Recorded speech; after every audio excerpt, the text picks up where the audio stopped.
making this country strong and impregnably defendable. What happens after those 4 years are over and they don't find space in the services and they don't find space in the paramilitary? Because the reason I'm asking is कुछ loose comments आए हैं कि वो plumber electrician बन सकते हैं, security guard बन सकते हैं, तो फ्यूचर को लेके थोड़ा बहुत एप्रीहेंशन कर लीजिए या डर है लोगों में कि how will they be better of after the 4 years? Will they have a skill set which is market friendly, which they can get jobs? I think this is one of the biggest misunderstanding that has been created either deliberately or by lack of full knowledge and understanding of this thing.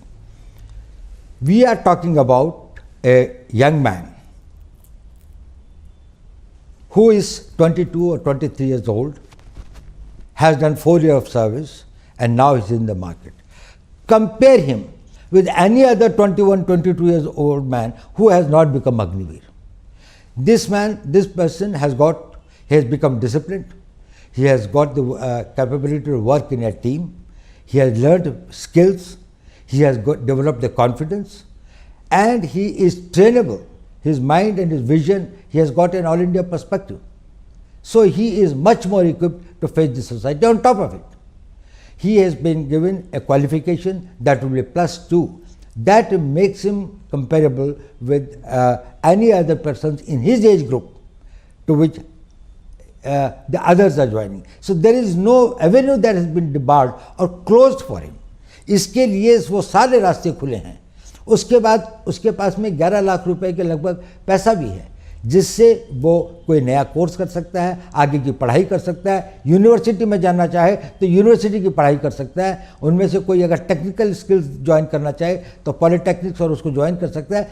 आजकल average age settlement की अपने career में 24-25 साल 26 साल होती है. देखिए, आज हम उस ज़माने में हमारे एज स्पैन के साथ में 1 लाइफ 2 कैरियर्स की बात करते हैं. अब तो लोग 1 लाइफ 3 कैरियर्स की बात करते हैं. कंपेयर करें, यही आदमी अगर 15 साल के बाद जाता तो 32, 33, 34 साल का होता. इस वक्त में अब उसको कोई ना ट्रेनेबल है, उसकी एज इतनी भी नहीं है कि वो घर में बैठ जाए, क्योंकि अभी उसकी शादी हुई 3-4 साल हुए हैं. अभी उसके पास कोई छोटा बच्चा है जिसको पढ़ाना भी है. कोई लड़की होगी तो वही 15-20 साल के बाद शादी के लायक होगी. उसके पास में जिम्मेदारियाँ ही जिम्मेदारियाँ हैं. पहले का ज़माना फ़र्क था. ये जो सोल्जर था वो गांव से आता था और गांव वापस चला जाता था. गांव में रहने के लिए उसके पास थोड़ी ज़मीन होती थी और पेंशन पर गुजारा हो जाता था. आज पेंशन पर उसका गुजारा नहीं हो सकता, तो उसको सेकंड कैरियर की आवश्यकता होती है. 34 साल के बाद में इसका 40 साल का जीवन अभी और बचा हुआ है. इस 40 साल के जीवन में ना उसको हम नई ट्रेनिंग दे सकते हैं, ना उसको कहीं पर अगर अब्जॉर्ब करें तो वो एक नए कैरियर की नई शुरुआत, नई जोश के साथ में उसको आगे बढ़ा सकता है. तो इसलिए इसको ये रखा गया है कि अगर वो 4 साल के बाद में आते हैं तो उनकी ट्रेनिंग, उनका डिसिप्लिन, उनका बैकग्राउंड, उनका आर्मी का कैरियर उनको समाज में एक ऊंचा स्तर देता है. उसके बाद उनके पास एजुकेशन भी है, और ये टॉप ऑफ इट है कि सरकार ने कहा कि 10% CPMF में होंगे. डिफेंस फोर्सेस के अंदर में, जो डिफेंस मिनिस्ट्री ऑफ डिफेंस के अंदर में कोस्ट गार्ड है, बाकी चीज़ें हैं जो कि उनके उसमें अंदर में आती हैं, डिफेंस सर्विस कोर है, और जो उसके अंदर में और काफ़ी मिनिस्ट्री का है. अब देखिए, ये 10% अग्निवीर का नहीं है, ये 10% उनके यहाँ भर्ती होने वाले लोगों की हैं. तो अगर फर्ज कर लीजिए कि CPMF की भर्ती 40,000 या 50,000 की है तो उसमें 5,000 जाएंगे. ओके. या 10% अगर जो उनके 3,000 या 4,000 लोग या 5,000 लोग जो है वो उनके जो उसका 10% नहीं होगा. ये इन नहीं. अब भारत आगे बढ़ रहा है, भारत की प्रगति हो रही है. पहला आदमी अग्निवीर जब रिटायर होगा तो आज से 5 साल के बाद में होगा. उस वक्त ये भारत की इकोनॉमी 5 ट्रिलियन की इकोनॉमी होगी. प्राइवेट सेक्टर एक नई गति और नई दिशा के साथ में आगे बढ़ेगा. डिफेंस इंडस्ट्रीज जिस तरह से बढ़ रही हैं, बहुत सारे ऐसे काम होंगे. डिफेंस पब्लिक सेक्टर अंडरटेकिंग्स के अंदर में जिस प्रकार से विस्तार हो रहा है, कंट्री के अंदर में मैन्युफैक्चरिंग बढ़ रहा है, उनको लोगों को ये लोग चाहिए जो डिसिप्लिन्ड हों, ट्रेनेबल हों, और जिनके साथ जिनके पास में उम्र हो. इनका सबसे बड़ा एसेट है इनकी उम्र, कि ये अभी भी यंग है. इस उम्र में कई लोग अभी भी अगर हम जाए पॉलिटेक्निक के अंदर में लोग भर्ती होने के लिए जाते हैं तो उनमें से कई लोग 22, 23 साल के होते हैं, 2 साल 3 साल का कोर्स करते हैं, उसके बाद वो अपने लिए एक मैन्युफैक्चरिंग जाए, कोई कंप्यूटर का कोर्स करते हैं, 2 साल का कंप्यूटर का कोर्स करें, इंफॉर्मेशन टेक्नोलॉजी के फील्ड में इतने वो हैं। तो इनके लिए स्थान ज़्यादा होंगे, इनका भविष्य टोटली सुरक्षित है और इनको किसी प्रकार की चिंता करने की बात नहीं है, क्योंकि इनके पास में 22 साल की उम्र है, इनके पास में 4 साल देश की सेवा करने का एक सर्टिफिकेट है, इनके पास में एजुकेशनल क्वालिफिकेशन की एक वो है, और उसके अलावा इनके पास में एक ऐसी धनराशि भी है जिससे इसको इन्वेस्ट कर सकते हैं। और अभी इनकी इनकम्बेंसीज नहीं है, अभी इनके परिवार नहीं है। जो ट्रेनिंग के लिए चाहे तो कोई मद्रास जाना चाहता है, कोई कश्मीर जाना चाहता है, कहीं भी जा सकता है, वो मोबाइल है। जब वो 34 साल की उम्र में आप उसको भेजते हैं, उसके साथ सबसे बड़ा अन्याय है, क्योंकि ना तो वो घर बैठ सकता है, ना लोग ऐसी जगह पे जा सकता, अपने क्षेत्र से बाहर भी नहीं जा सकता। आई गेट दैट अबाउट कि जब वो बाहर निकलते हैं। Now the thing is that आप खुद गांव से हैं sir, you are a son of an army person, you have worn the military uniform, the police uniform, you've been awarded the Kirti Chakra, military honor for a policeman. You understand that when you go back to the village, the respect that a uniform gets. Now many in the villages are saying कि ये 4 साल के छोकरे बाहर निकल के आएंगे, they will not be given the same respect, that वर्दी will not have the same honor, the respect that it had, because it doesn't carry with it the weight of national service over decades. मेरे ख्याल से ये भी पूरा भ्रम है। गांव के अंदर में अभी भी इनकी उतनी प्रतिष्ठा और इज्जत और सम्मान होगा, गांव में नहीं, गांव के बाहर भी। ये देश की एक बड़ी भारी निधि होंगी। ये इतने हज़ारों की संख्या में जो ये बच्चे होंगे, जब ये ओवर द ईयर्स समाज के भिन्न भिन्न भागों में जाएंगे, when they will go and man positions in different walks of life, they will bring with them the work culture, the ethos, the values which they have imbibed in army. Army has sent them in as a totally transformed persons. So they will be the great harbingers of the change. वो परिवर्तन को एक नई दिशा देंगे। और ये जो लोगों को भ्रम है कि इनका सम्मान और इनका वो नहीं होगा, ये बिल्कुल गलत है। मेरे ख्याल से अग्निवीरों को उतना ही सम्मान होता है। आज भी कितने लोग अपनी कोशिश करते हैं, पारिवारिक कारणों से सेना को छोड़ के कभी कभी आना पड़ता है। कुछ लोग हमेशा से पहले कलर सर्विस कितनी थी, 1962 तक तो 7 ईयर्स थी। उसके बाद में भी समय समय पर इसने ये कहा गया है कि इसको वो किया जाए। तो 7 ईयर्स की कलर सर्विस के बाद में जो आदमी जाता था उसको क्या सम्मान मिलता था, इसको अधिक सम्मान मिलेगा क्योंकि इसके पास में आगे का कैरियर भी है। Sir, अगर if this scheme was so overdue, so necessary, keeping in view that wars have changed, the nature of wars have changed, and the nature of the requirement of manpower has changed for India, अगर ये इतना overdue था तो इसके against इतने protest, इतने sudden protest क्यों हुए? देखिए ऐसा है, इसमें 2 तरह के प्रोटेस्ट या अपोजिशन है मैं कहूँगा।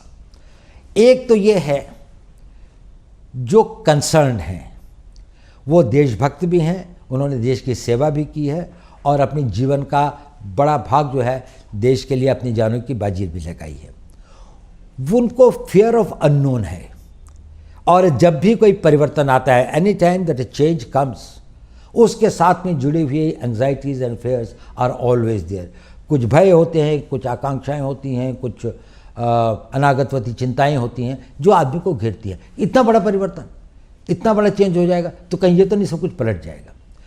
तो ये हम इसको समझ सकते हैं। इसके लिए आपने देखा होगा, यदि आपने 15 तारीख जून के बाद में जैसे जैसे इन लोगों को अधिक सूचना और पूरी बात का पता चल रहा है और भी बातों का समय के साथ पता लगेगा, वैसे वैसे ये लोग इसको समझ रहे हैं कि ये तो हमारी बड़ी पुरानी आवश्यकता थी, इसमें हमारे वेटरन्स भी शामिल हैं और ये एक अच्छी चीज़ है। उनके कंसर्न हैं कि इनका क्या होगा। अब उनको पता लग रहा है कि इनके लिए भी एक भविष्य निश्चित करने की योजना है। उनको ये लग रहा है कि आर्मी के अंदर में जो एक्सपीरियंस लोग रहेंगे कि नहीं, अब उनको भी पता लग रहा है कि नहीं, आर्मी तो एक्सपीरियंस लोगों की, आर्मी डिमोबिलाइज हो रही है, ये लोग तो रहेंगे ही। और इसके बाद में जो आएंगे वो अग्निवीर के स्ट्रीम से आएंगे, वो एक दूसरे स्ट्रीम से आ रहे हैं, पर यही फिर आगे इनके 5 साल 6 साल 15 साल ये और सर्विस करेंगे।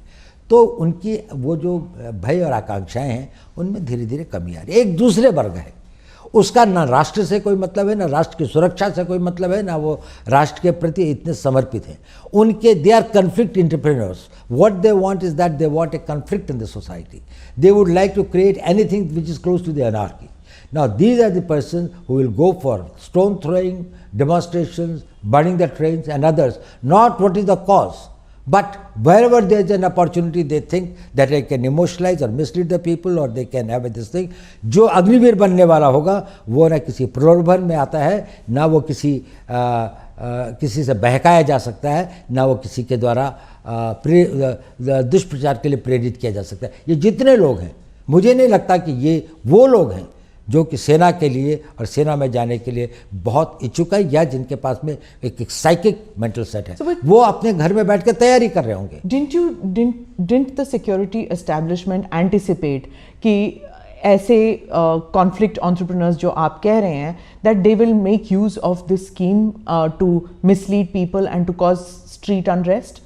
Well, something was anticipated as well also, because we thought that, well, these people who have got a vested interest, they have got vested interest because some people are making money through the coaching centers. There are vested interest because they would like to discredit the government on any count. There are some vested interests who would like the youth to be provoked against the establishment and others. We had it, but then it's a democracy.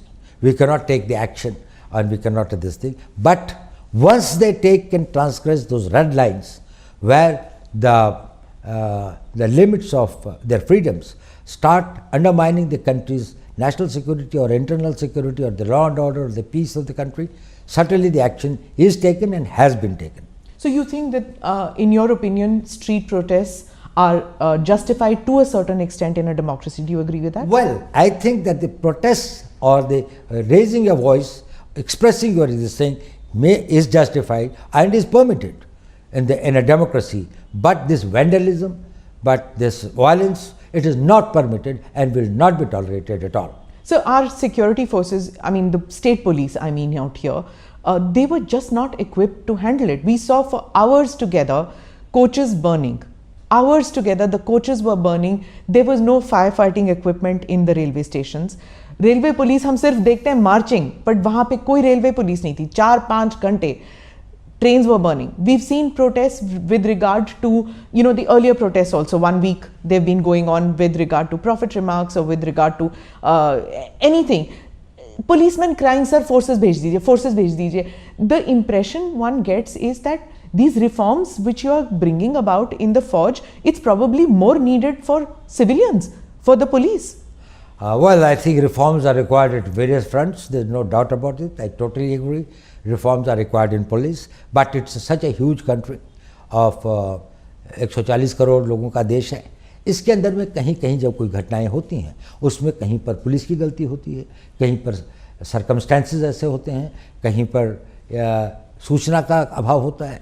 These are the things that it happens. They should be investigated, they should be corrected, lessons should be learned to see that they are prevented. There is no justification in case the violence takes place. So, आप conflict entrepreneurs की बात कर रहे थे. As far, I mean, I understand that you cannot divulge much about it, but आपने coaching centers की बात की. Is there also a political element that was funding maybe, or that was pushing these young men onto the streets to pick up stones? Well, in many cases the FIRs have been lodged. Wherever there have been incidents of violence, people have been identified. There have been TV cameras and others. Probably it's only after the due investigation that we can say that which were the forces behind it and who did it and why did they do it. And it is, I would not like to preempt something or presume something, but I think the investigations must be done very thoroughly. So, because there are some politicians who are saying, and this is across the country, many politicians feel कि ये जब अग्निवीर बाहर आएंगे, they could be mercenaries for hire. It could pose a risk, law and order situation in their states also. So, is that fear valid, or would you just dismiss it? It is totally invalid. I have been in the business of security for last 55 years. I can tell you, if there is any guarantee in the society to keep peace, stability, rule of law, it will be the citizenship and the civilian population of this country who have to become law-abiding. And you will find the best of the law-abiding citizens in this youth who will not only abide by the law but will make others and will be the harbingers and the nucleus of the people who will have a nationalist sentiments, who will protect the national interest and create that environment. An environment of this thing is a creation of the undisciplined minds. People have got no sense of commitment, जिनका ना राष्ट्र से प्रेम है, जिनका ना समाज के प्रति कोई उत्तरदायित्व है, ना जिनके अपने प्रति कोई इस प्रकार का उनका ध्येय या लक्ष्य है कि हम राष्ट्र के निर्माण में क्या कर सकें।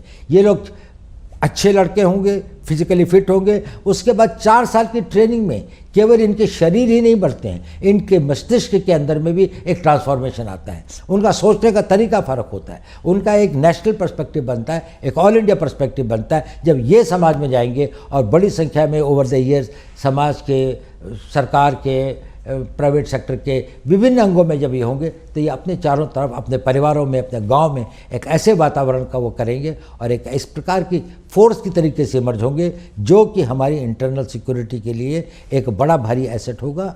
और इंटरनल सिक्योरिटी जो है वो बहुत आवश्यक है हमारे राष्ट्र की एक्सटर्नल सिक्योरिटी के लिए। But sir, don't you understand that और don't you see the fear that ये जो इंटरनल सिक्योरिटी को ज़रा भी डिसरप्ट किया जाए, इवन इन पॉकेट्स, जैसे आपने CAA स्टर में देख लिया, उसके बाद हिजाब रिमार्क्स हो जाती हैं, may be not the hijab and the prophet remarks but CAA stir and the agriculture reforms की जो लॉज थे, अगर इसमें क्या होता है that the word goes out that on the street that if you push the government, if you push the security establishment to a certain extent with street protest, there could be a roll back.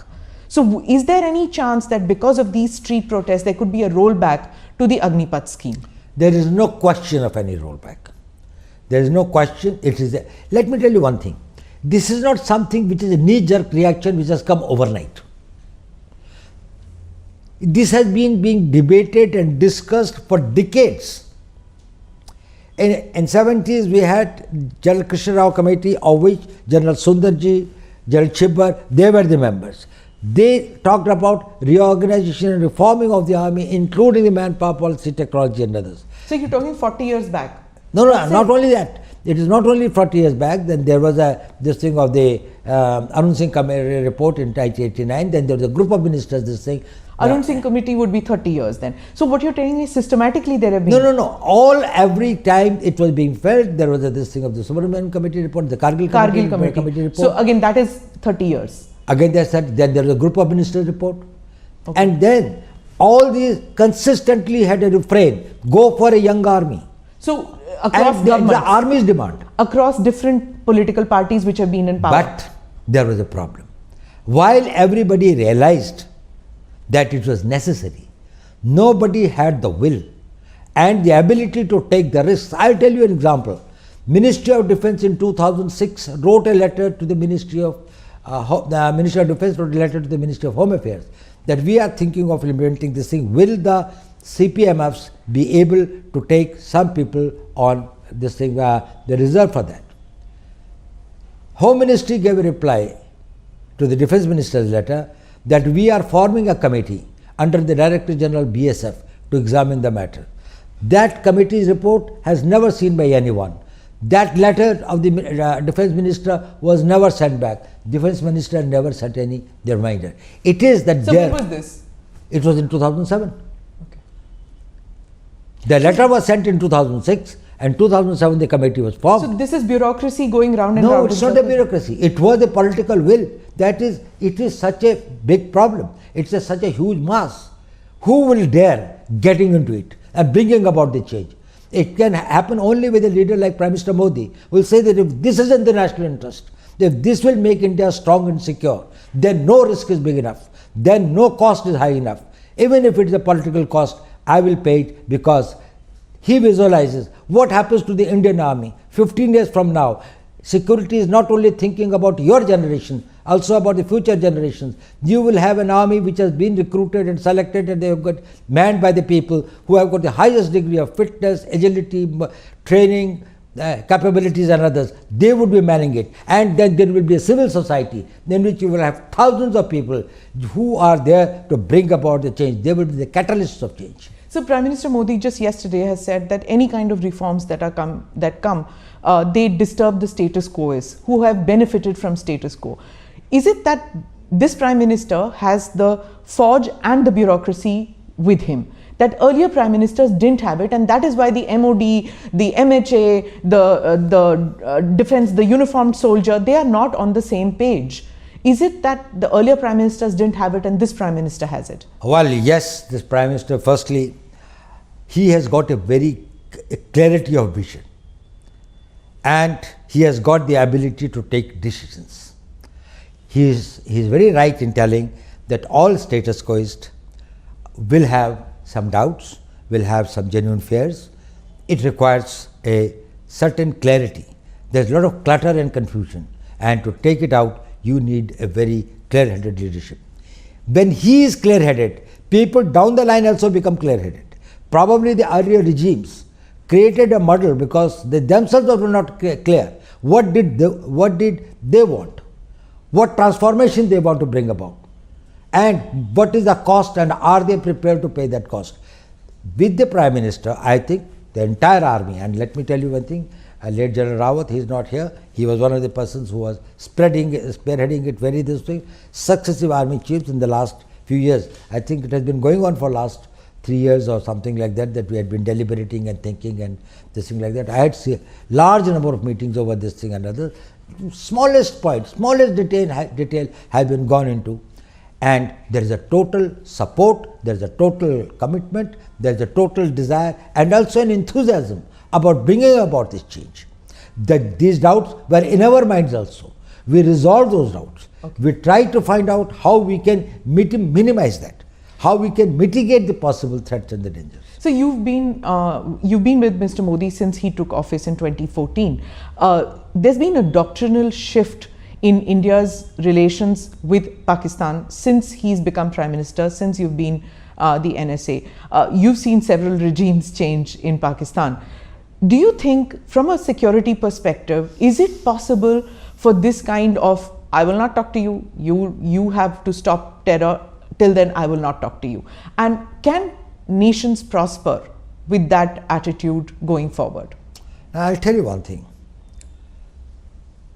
We cannot have peace and war at the choice of our adversary. If we have to protect our interests, we will decide when and with whom and on what terms we will have peace. When our core interests are involved, there is no question of peace at any cost. There has got to be a peace. We want very good relations with our neighbors, Pakistan included. We would like to have good relations with them. We would like to have very normal relations with them. But certainly the tolerance threshold for terrorism is very low. We certainly would not like to make our citizens as sitting ducks for the terrorists who come and this thing. Thank God, and I think I must this thing to the God. In last 8 years, this country has not seen any terrorist this thing except Jammu and Kashmir, which has been this thing of a proxy war. So it's a different type of a proxy war. Just before that, see, between 2005 to 2014, we had Bombay, we had Pune, we had Kanpur, we have got Delhi, we have got this whole range of this, Bangalore, Ahmedabad and other. What was the whole range of this thing the country was being this way?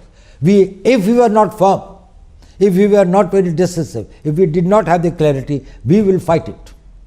And we will not beg for peace at any terms. So you spoke about Jammu Kashmir, so I have to say this because we saw that when Article 370 was taken back, you went there. You went to Kashmir, you spoke to the people. We saw that happening. What do you have to say to people who are victims of these lone wolf attacks which are happening? Yes, I agree that that terrorism as such from Pakistan is gone, but then these are these lone wolf attacks, soft targets which are going. How will you cope with that? How will terror end in every form in Kashmir? Well, this is a problem of security, and we are dealing with it. And we are dealing with effectively. Firstly, you must understand one thing. Post 2019, the mood and the temper of the people of Kashmir has totally changed. People are no more in favor of Pakistan, in favor of terrorism, in favor of this thing. You can see, where is Hurriyat today? Where are those Band calls? Where is this Friday hartals? They have all gone this thing like that. But some individuals, some young boys who are misled or who are this thing, they are getting into this thing. We are doing our best to persuade them. Their families are trying to persuade them. A lot of change has come about, but still there are few persons and some individual tanzeems, the militant organizations and others who are still operated and go by a mistaken notion of their beliefs or whatever is that they want to be the fidains and they want to come. They do create problems for us. We are fighting them. And we are fighting them with total resolve. There is no way to deal with the terrorists. We don't deal with terrorism. We have to deal with the terrorists. And terrorists, their equipment, their weapons, their explosives, their money, and we on all fronts are trying to tackle it. And we are very hopeful that in another few months we'll be able to get it. The Kashmiri Hindus, especially the Pandits, they feel very let down, to some of them, that there is so much energy expended in bringing these terrorists or militants or separatists back into the mainstream, that those who have supported Mr. Modi, the BJP and this government all through, that they are being taken for granted and their security is not of paramount concern to the security establishment. Firstly, I don't think that is the real feeling of all Kashmiri Pandits or people who have been displaced. But yes, they are a vulnerable section. They need protection. They have got to be protected. Government has taken various measures in the past. Probably much more has to be done, and that is being done. We have got to see that wherever they are and whatever protection they require, because they can be the soft targets and no government will be able to give an individual protection to each individual in any village or far off places. So we have to find out the systems, and best thing is that we go on the offensive against the terrorists and try to see that these persons who possibly can threaten their lives or their properties and others, they are accounted for. So where are we vis-a-vis China? It's now 2 years since the Galwan incident, and there seems to be an uneasy peace. Do you feel that China has put on hold its expansionist policy with regard to us, with regard to Indian territory? Well, we have got a long pending a territorial dispute with China.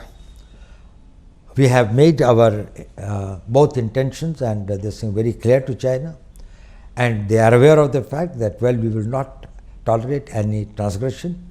There had been some unsavory incidents in 2020. We have been able to, through the talks, through the negotiations, through the persuasion and others, resolve some of it. Few points still remain to be resolved and others. We will continue our efforts. At the same time, we have got to ensure that is we are vigilant and we are able to protect our borders totally. So internal security, external relations, these are mainly conducted behind closed doors in hush-hush manner. Some of it is visible to common people. But there is also a view that, keeping in nature with federal structure, things like what has been done, the Agnipathscheme, maybe there can be a more consultative manner in dealing with these apprehensions. Do you feel that there is a time, that the time has come to change how internal security is, decisions regarding internal security are taken in this country? Management of security is a highly layered phenomenon. There are layers and layers and layers. There has got to be this thing where there is a complete insulation and it has got to be protected, and people should know only on the basis of need to know. If they have got either, if they can neither contribute nor that they are accountable for anything, and you take them into confidence and others, probably it is not from them, but once it becomes public, our adversaries will take advantage of that. So we have got to maintain a certain amount of secrecy. As far as the consultative process is concerned, India's democracy and India's this thing is so open. If it was not such a this thing, you would not find that on every issue, if there are 100 people, there are 101 opinions, and they are freely expressed from the street to the press to the media and everywhere. So you spoke about India's adversaries taking advantage of any kind of unrest which happens in India, but then we saw with regard to the prophet remarks and the hijab protests that people who we had presumed had become non-adversaries of ours had suddenly started making comments, had suddenly started doubting India's democracy or India's inclusive society. Do you feel that these protests have gone beyond this and have damaged us terribly? Well, it has, in the sense India has been projected, or rather some disinformation has been spread against India, which is far from the realities and the truth. And probably there's a need for us to engage them, to talk to them and convince them. And you would have find that, well, wherever we have gone or wherever we have engaged with the concerned people, both outside and inside, we have been able to convince them and try to find out this thing, and it will subside. But it happens. When people get emotionally aroused and others, sometimes their behavior is little disproportionate to the actual event, but it has this thing. Does it put the security establishment on a back foot when these kind of street protests take place on very sensitive topics like the Agnipathscheme? Well, I don't think that is it puts this thing. The only thing is when the law is transgressed. If there are protests, if there is a point of view that people want to have this thing, they have got the right to dissent. In a democracy, that is a right that should be honored, and that should be it should be given ample space. But when it starts hurting the national interests, when it starts undermining the national security, when it starts threatening the life of a law-abiding common citizen, when it starts causing pain to him, it becomes intolerable. And this is what our law says, this is what our constitution says, and that is why the law enforcement agencies are bound by the law, they are bound by their oath to protect the people, to protect their interests, to protect their properties, and not allow the miscreants and the anti-social and the anti-national elements to make better of the society. So as I wrap up, I just have one question on Afghanistan and the recent attack on Sikhs out there and India giving visas to them. Where is it going now? Are Hindus and Sikhs and other minorities, will they find home in India? Will there be, will we increase the number of people that we take from Afghanistan into India? What happens with CAA? Will that come into force? Well, I think it's very clear. CAA very clearly says that in our neighborhood, in case any of these the minorities there are on the basis of their religion are persecuted, we will give them. We have given the visas to a large number of Sikhs, and I think as the flights are available, they will be, some of them will be coming back, and others will apply. Probably will look at their cases very, very sympathetically. So it was a very unfortunate incident. It should not have happened, but there are forces. You know that terror and this thing, violence, they are the things in which we have to live with in the modern times. But Government of India is doing everything, and it has assured the Sikhs there and the Hindus there. I think there are very few Hindus left there, but they have assured them that India will stand by its commitment and by its assurances. So towards the end, do you have any message for youth who feel disillusioned and disheartened that maybe some of them were part of the protest, regret it, and would like to take the Agniveers? Is it over? Are the doors shut for them? Well, as far as the message to the youth is concerned, ये message बड़ा clear होना चाहिए कि सेना में जो लोग जाते हैं वो केवल पैसे के लिए नहीं जाते, वो एक जज्बे के साथ जाते हैं। उनमें देश प्रेम होता है, उनके अंदर में राष्ट्र की भक्ति होती है, उनके अंदर में यौवन की शक्ति होती है। वो इसको इन्वेस्ट करते हैं अपने आप को और सोचते हैं हम देश के लिए क्या कर सकें। अगर वो भावना नहीं है तो आप इस करियर के लिए नहीं बने। इसमें केवल हम उन्हीं यूथ को चाहते हैं। आपकी ट्रेनिंग कितनी है, आपकी फिजिकल फिटनेस कितनी है, ये आवश्यक है, लेकिन इससे भी ज़्यादा आवश्यक है कि आपकी मानसिकता क्या है। तो अगर कोई भी यूथ अग्निवीर बनना चाहता है, और मेरा सारे यूथ को इस देश के उससे यही है, मेरा मैसेज यही है, पॉजिटिव हों, be positive, have faith in the nation, have faith in your leadership, when you join the army and others, the leadership there, have faith in the society and have faith in yourself. That is the most important thing. Swami Vivekananda कहते थे, पुराना धर्म कहता था कि नास्तिक वो है जो ईश्वर में विश्वास नहीं करता। नया धर्म ये कहता है कि नास्तिक वो है जो स्वयं पर विश्वास नहीं करता। अगर आपको अपने ऊपर विश्वास है तो आपकी फिजिकल फिटनेस, आपकी मेंटल फिटनेस, आपकी ट्रेनिंग, आपकी उसको और आपकी आयु को देखते हुए आपके लिए सारी दुनिया पड़ी है। You can conquer the world, the whole world is for you. अगर आप डिमोरलाइज्ड हैं, अगर आपकी नेगेटिव थिंकिंग है, तो आपको सारी चीज़ें पॉजिटिव होते हुए भी भविष्य अंधकार में दिखेगा। भविष्य में आस्था रखिए, अपने में विश्वास रखिए और आपका भविष्य बहुत उज्जवल होगा। धन्यवाद Doval ji, thank you so much for speaking with us.